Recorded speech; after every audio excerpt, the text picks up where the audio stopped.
کچھ لوگ یہ سوال کرتے ہیں کہ آخر امام علی علیہ السلام کا نبی اکرم کی جگہ شب ہجرت سونا اتنی بڑی فضیلت کیوں مانا جاتا ہے؟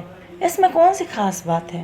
اگر ان چند نکات کی طرف توجہ کر لی جائے تو فضیلت کو سمجھنا آسان ہو جائے گا۔ سب سے پہلے تو یہ سمجھ لیجئے کہ رسول اللہ نے مکے میں 13 سال دعوت دی، ہزاروں ماننے والے بھی بن گئے، مگر اس نازک ترین لمحے میں جب اپنی جان کا مسئلہ تھا، آپ صلی اللہ علیہ وآلہ وسلم نے اپنے بستر پر سونے کے لیے صرف علی علیہ السلام کو چنا۔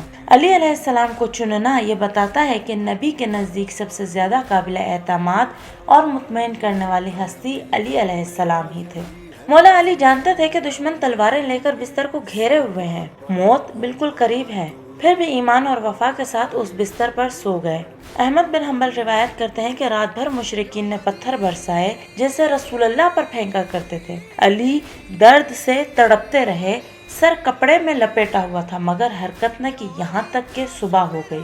بعض روایات بتاتی ہیں کہ مشرکین نے صرف پتھروں پر اکتفا نہیں کیا بلکہ علی کو گھسیٹ کر مسجد لے گئے، مارا پیٹا، قید بھی کیا، پھر چھوڑ دیا۔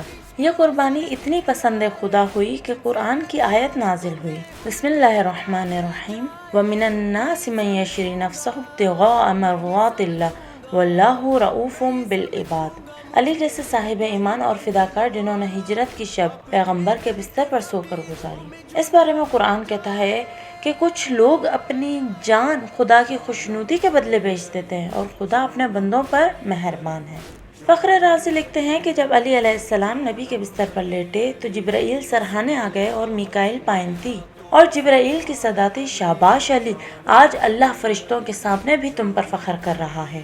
یہی نہیں، بعد میں جب امام علی علیہ السلام کو 6 رکنی شورا میں اپنی فضیلت گنوانی پڑی تو فرمایا، خدا کی قسم، تم میں کون ہے جس نے رسول اللہ صلی اللہ علیہ وآلہ وسلم کی جان بچانے کے لیے اپنی جان خطرے میں ڈالی ہو؟ قریش نے مجھے اتنا مارا کہ قریب تھا جان سے جاؤں، کیا تم میں کوئی ایسا ہے؟ سب نے جواب دیا، خدا کی قسم نہیں۔ یہی ہے لیلۃ المبید کی حقیقت، ایک رات، ایک بستر، ایک قربانی، اور وہ فضیلت جس پر نہ صرف قرآن نے مہر لگا دی بلکہ آسمان کے فرشتوں کو بھی فخر کا پیغام دیا گیا۔